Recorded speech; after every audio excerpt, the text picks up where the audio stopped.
This book 3, Unquenchable Lamp of the Covenant, I introduced to you already the content, and that it is speaking about the first 14 generations of Jesus' genealogy. It's an introduction about Jesus coming to this earth, right? And from Adam's fall until Jesus comes to this earth.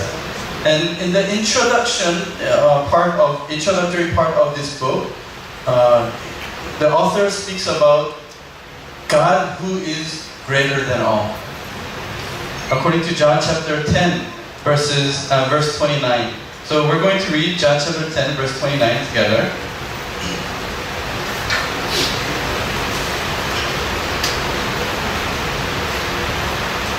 John 10:29, it says, "My Father who has given them to me is greater than all, and no one is able to snatch them out of the Father's hand."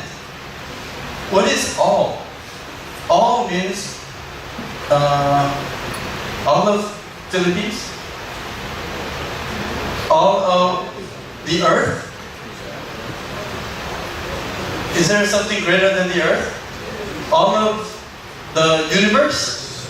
Is our God, our Father, greater than the universe? Do you believe that? Yes. It sounds like you don't really believe it. Do you believe that our Father, our God, is greater than the universe? Yes. Amen. Amen. But we say that, but we don't really understand how big God is. And that great big God is coming down to very small, insignificant being, us. Why? Why? So we're going to think about that at this moment. God who is greater than all. So let us think about our universe first. Let us think about where we live. Okay? God who is greater than all. Let us think about the size of the sun and the earth. The radius, or the diameter of the sun, is about 100 times that of the earth. If the earth were the size of a ping pong ball, do you know ping pong ball, right? If earth was the size of a ping pong ball, the sun's diameter would be about 5 meters. 5 meters is maybe from that banner to that wall. Right? Okay? So if the earth is about this size, the sun is about this size. Understood? Yeah. See, I told you it's going to be more interesting. Easy Bible study here.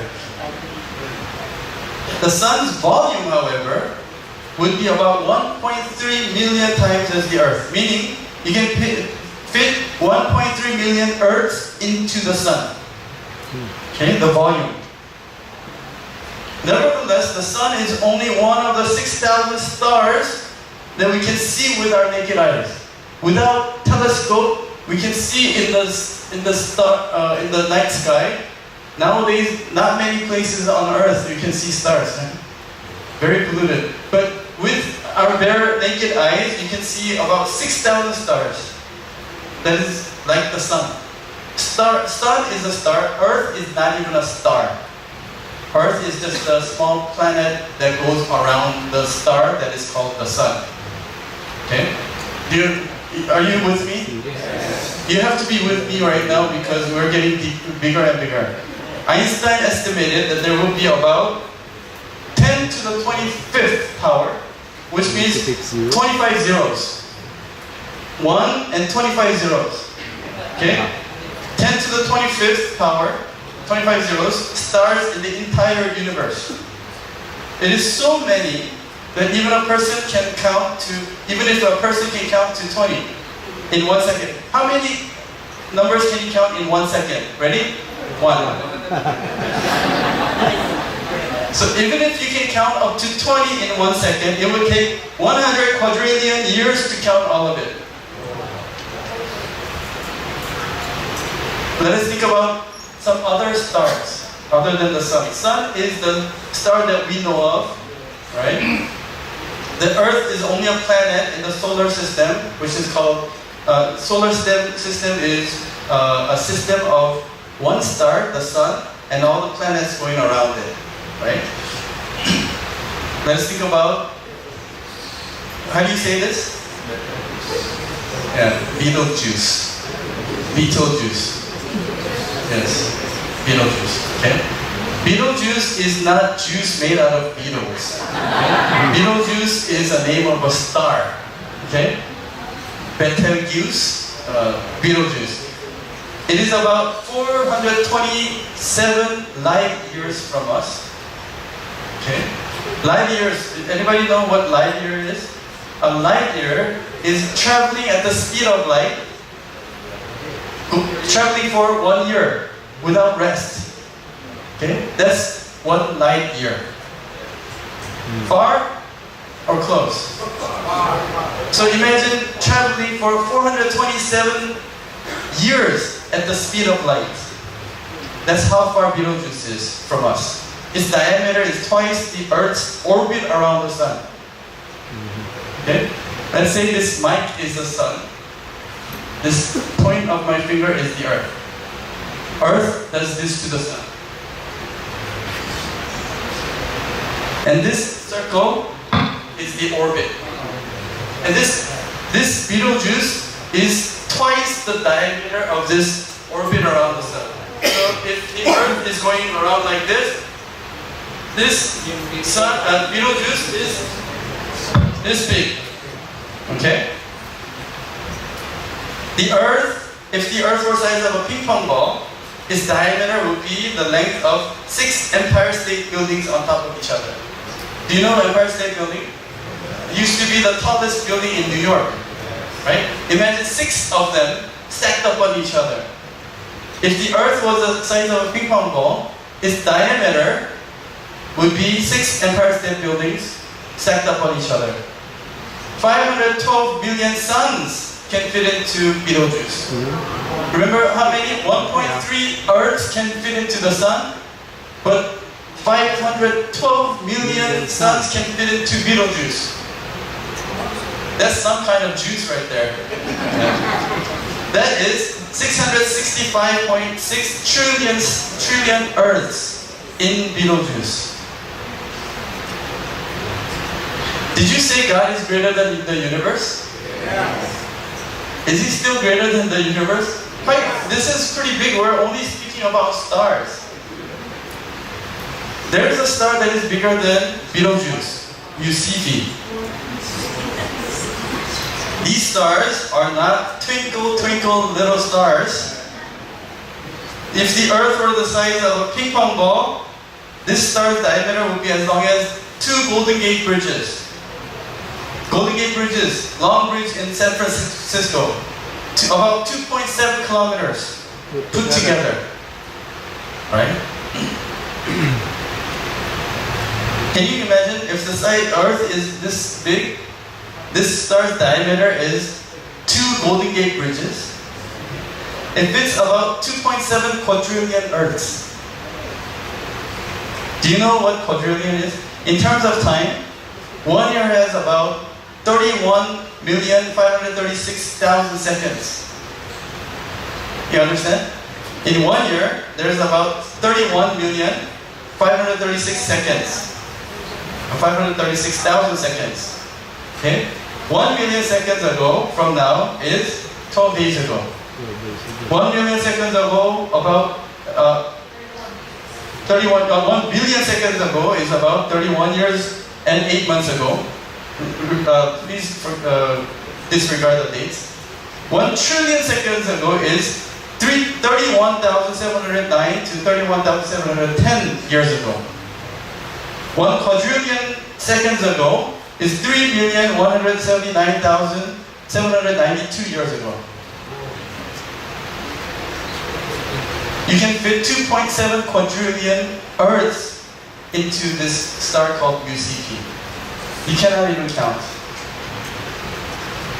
There is a star that is bigger, one of the biggest stars. But now the scientists found another star that is bigger than this. This used to be the biggest one. One of the biggest stars that scientists have found so far. If the Earth were the size of a ping pong ball, the diameter of this star would be as high as Mount Everest. 10 kilometers.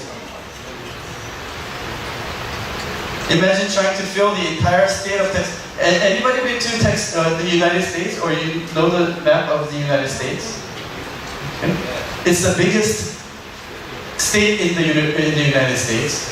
Okay. Filling the entire Texas with ping pong balls, which is the size of the earth, right? 22 inches, 56 centimeters deep. Filling the entire state of Texas with so many earths, or so many ping pong balls. Can you imagine? What blows our mind away is that there are 10 to the 25th power of these stars in the universe. 10, 20. How big is the universe? So let us think about galaxy. Do you know what galaxy is? Galaxy. Each galaxy contains about 300 billion stars. Remember, one star, Lucifer, is size of a Texas and bigger if the Earth was the size of a ping pong ball. There are about 300 billion stars in one galaxy. And there are at least 178 billion galaxies that mankind can calculate in this universe. Minimum 178 billion galaxies times 300 billion stars. Let me remind you, Earth is not even a star. One of the galaxies that are most clear and easy to observe in our sky is called Whirlpool. Do you know which galaxy we are in? Milky Way. And one of the closest galaxies is called Whirlpool Galaxy, which is about 31 million light years away. Traveling at the speed of light, 31 million years. Speed of light is 186,000 miles per second. 671 million miles per hour. That means 1.08 billion kilometers per hour. That's the speed of light. And traveling at that speed for 31 million years is the closest galaxy from our galaxy. You can fly 31 million years at this speed to reach that galaxy. Or one light year is 5.9 trillion miles, approximately 10 trillion kilometers. It only takes 8 minutes for the sunlight to reach the earth. 8 minutes. So when you look at the when you look at the sun, you're looking at the sun, the image of the sun 8 minutes ago. The light travels to reach our eyes. It takes 8 minutes from the sun to here. Okay? Or is it 8 seconds? And we are less than an invisible speck of dust in the air. Our question is not whether, are there aliens in the universe? That's not the right question. We need to focus on how great God is and how small we are. If this room was the universe, if this room was the size of a universe, how big are you? Do you see dust flying? Cannot even see. We're smaller than the dust because even the earth is smaller than the dust. How much smaller are you than the entire earth? Right? Out of the 6.5 billion people on this earth, you're the chosen people. Out of the 300 billion stars in the galaxy, among the 178 billion galaxies in the universe, among the 6.5 billion, 7 billion people on this earth, He chose you. The God who is greater than the universe. Amen. Doesn't that make us special? So if you are depressed today, remember this. You are special in the eyes of God who is greater than all the universe. Amen? Our God is greater than your problem. Our God is greater than our sadness. And to Him, death or life, it doesn't matter.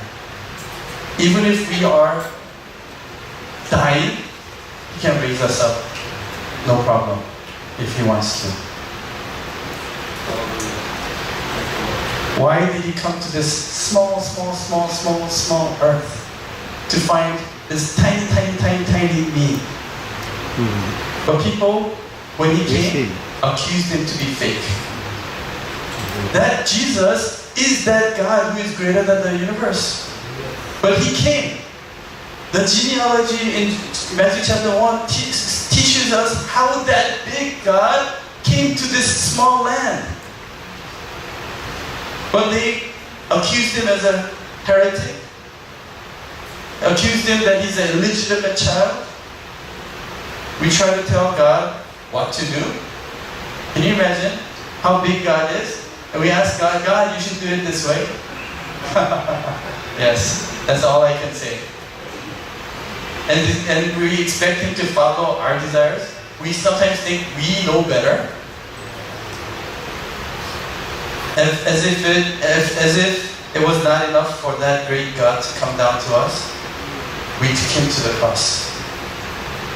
Even then, He loved us enough to say, I'll come back for you. Let us watch this video before we continue on. This will capture for you what I just spoke about.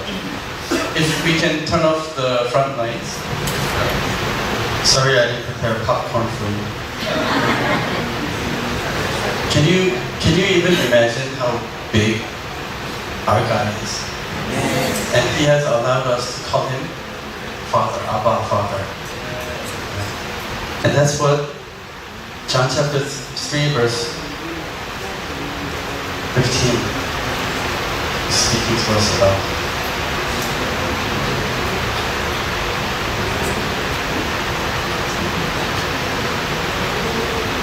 So that whoever believes in Him have eternal life. And then He says, John chapter 3:16, we know, right? For God so loved the world that He gave His only begotten Son, that whoever believes in Him shall not perish, but have eternal life. Meaning, we will be taken up to where He is, outside of the universe. Right? And the word, God so loved the world. We know the Greek word for that, right? Agape. Agapao. Unconditional love. We were like Rahab. We were like Ruth. We were condemned. But God said, no, it doesn't matter. I am bigger than all that. It doesn't matter because I can transcend all the limitations. I can still love you. And Jesus showed that to us in His relationship with Peter. Peter denied Jesus. Right? Remember when Jesus told the disciples, I will be arrested and I will go through trials and difficulties and I will be killed. I will be crucified. What did Peter say? Matthew chapter 16, verse 17 and the following. May it not be. I will be there, Lord. We love you. We'll fight for you. I will even go to the prison with you. But what did He do? Our love for Jesus is very conditional, very self-centered. If it does not benefit me, I can turn around right away. I can change my face. That's how we love God. But God says, even then, I still love you. Even then. And so after Jesus' resurrection, He comes to Peter. John chapter 21. Verse 15. So when they had finished breakfast, Jesus said to Simon Peter, Simon, son of John, do you love me more than these? And he said to him, yes, Lord, you know that I love you. He said to him, tend my lambs. Verse 16. He said to him again, a second time, Simon, son of John, do you love me? He said to him, yes, Lord, you know that I love you. He said to him, shepherd my sheep. He said to him the third time, Simon, son of John, do you love me? Peter was grieved because he said to him the third time, "Do you love me?" And he said to him, "Lord, you know all things. You know that I love you." Jesus said to him, "Tend my sheep." How do we preach this message? Jesus is confirming 3 times, right, that Peter's love is restored, right? But if you read this in Greek, in the original language, it's a different story. Let us read it in Greek one more time. Verse 15. This is after Jesus resurrected, right? They were eating fish, breakfast. And Jesus is asking Simon, son of John, "Do you love me more than these?" What are these? Something that makes your stomach get filled, right? "Do you love me?" But when Jesus asked him, he said, "Do you agapao me? Do you love me without condition?" Peter's answer, "Yes, Lord. You know that I phileo you." What's Peter's answer? "Lord, I know I cannot agapao you. You saw me deny me. I only love you like with a brotherly love. I cannot agapao you." And Jesus said, second time, "Simon, son of John, do you love me? Do you agapao me?" Simon answers, "You know that I phileo you." "Lord, you know my love is not like your love to me." Jesus said, the third time, "Simon, do you phileo me?" He didn't say, "Do you agapao me now?" The third time, "Do you phileo me?" Peter was grieved because he said, "Do you phileo me?" Right? Because that's the reality. And Peter says, "Lord, you know all things. You know that I phileo you." Simon Peter realized after that incident, he as human being, he cannot ever agapao Jesus. He thought he was able to before Jesus got on the cross, before he denied him. He said, "I will be there no matter what. I will love you. I will even go to prison with you." But he realized the reality of his faith. And Simon was sad, but he did not lie. He says, "Lord, you know that I cannot agapao you. I can only phileo you. The only one who can agapao is you. You agapao. You love me unconditionally. Lord, I cannot." Isn't that our confession? Simon was being dependent on Jesus' love now. This is Jesus' love. He came down to us. He knowing that we cannot love him. Knowing that we, just like Hosea's wife, Gomer, who was a prostitute, we will keep on running away from him. But he says, "I still love you because knowing that you would not be able to agapao me, I still came down from that greatness to this place." Lastly, let us read this and we'll finish. Philippians. We know this verse really well. Chapter 2, verse 5. "Have this attitude in yourselves, which was also in Christ Jesus. He who also, although he existed in the form of God, did not regard equality with God a thing to be grasped, but he emptied himself, taking the form of a bondservant and being made in the likeness of men. Being found in appearance as a man, he humbled himself by becoming obedient to the point of death, even death on a cross." Can you think? He existed in the form of God. He's greater than the universe. How much did he have to humble himself to be on this earth? It is more than us becoming an ant or cockroach. It's way more than that. Cockroach or ant is still visible. Compared to the greatness of God, we're nothing. But He became nothing for us. He emptied Himself for us. And even as though that is not enough, He died on the cross for us. What can we do? He says, have this attitude in yourselves. I believe as ministers of God, we need to learn to humble ourselves like Jesus did. How great He is, and He promises us, I will let you sit on my throne together with me. I will make you that great. But first, you need to learn to empty yourself and have this attitude in yourself. Let us really be proud that our God, who is so great, came down for you, for us. Amen. And allowed us to call Him Abba Father.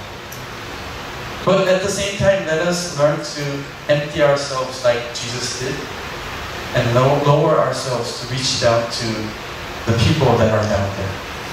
Amen? Amen. Let us spend a little bit of time, maybe 1 or 2 minutes, to come and pray before the Lord. Let us pray for this nation of Philippines.